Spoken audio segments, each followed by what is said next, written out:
We're over here. You know, this is an Allman Brothers town. You know that, Yes, right? I do. I think you know it better than anybody. I'm sitting with filmmaker Kirk West. Nice to meet you, my You friend. too. Good to Your meet you. your movie premieres tonight. It's a Florida premiere of this Right. film. Correct. Give the folks the title out there because it's such a great name, and it's kind of like the rock and roll Southern band version of E.T. Right? Phone Home. It's called "Please Call Home," Right. which is a song that Greg Allman wrote in the Big House in about 1970, April or May 1970, and it's perfectly explains and exemplifies what this place is, what the Big House was, and it's a wonderful little. It sets the tone for the whole thing. What was the Big House in your opinion? Not without giving up too much of the film away.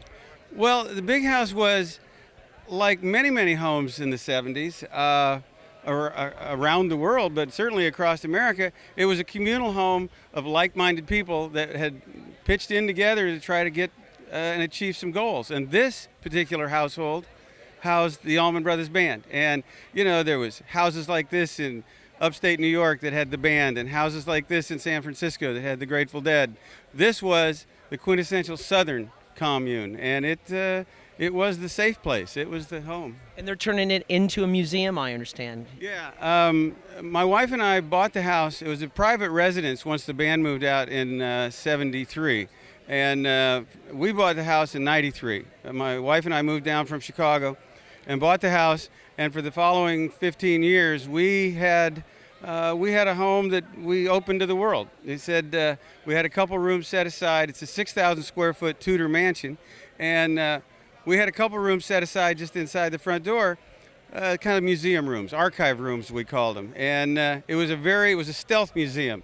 We didn't have a sign, we didn't have brochures, we didn't have any website. Covert. Yeah, under the cover, man. And in the course of that decade and a half, we had about 25,000 pilgrims knock on the door, you know. Let me just ask you a little bit. I've seen the movie and I loved it. I had it on my show a couple weeks ago with the Film Society.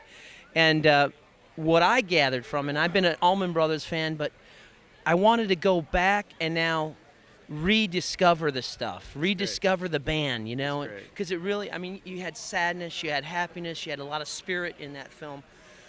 What do you think sums up the mystique of the Allman Brothers? I mean, why have they hung around with all the changes, with all the tragedy and all the stuff that's happened to them?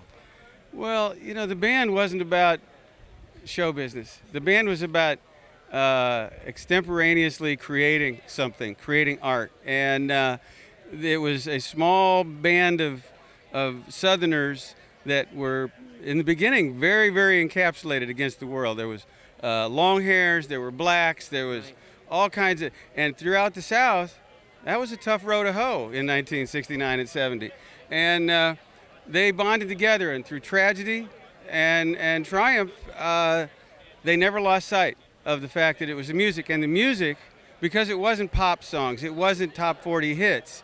Yeah, and it touches people, and it continues to touch people, and it crosses generation after generation. And barriers. Oh yeah. And it brought blacks and whites together. Yep. Some of the interesting things from the movie, not giving it away. Yeah. You know how some people never had a relationship with a black person, and you Right. know, it's really cool stuff. Well, see, and after the scope of the movie, because it only covers about 3 or 4 years in the beginning, they helped elect a president. You know, they've persevered. Carter. Yeah, Jimmy Carter. They put all kinds of money in that. Let me ask you. I would be remiss if I didn't ask you. It's unfair. Your favorite. You're obviously a big Allman Brothers fan. Your favorite 2 or 3. I mean, you know, albums, songs that just make you, you know. I like my top 3 would be Dreams, Blue Sky, and I don't know. Classically, I guess would be Liz Reed. You know, I mean, later on down the road here, there's a lot of stuff that they've covered. Desdemona is unbelievable. Backward All Begins is a great song. So, you know. Is the spirit of the band? I mean, with Dwayne's spirit and Oakley's, are they still with the band? You feel that? You feel their presence? You know, here's the thing. And with Dickie as well. Yeah, it's been a Southern Gothic novel, you know, from start to finish here. Oh, Jesus. But, you know, what happens is that time has passed, and it's not 1970 in any shape or form in America today. So you have to evolve, or you fall by the wayside. And so yes, it's a business. Yes, it's a 40-year marriage. And only one divorce. So it's an interesting story. Yeah. What do you hope the people that are coming in here, what do you hope they take from the film? Well, I hope that they get what we tried to convey, which was it was a family, and it was brothers from the heart, not from the womb, and it was a spiritual thing. And I think that's what this music is about. So, Kirk, good luck to you. Break a leg tonight, Thank you Mr. so West. much. Great film. Enjoy yourself tonight. I certainly will. Thank you. Lord, I was born a rambling man.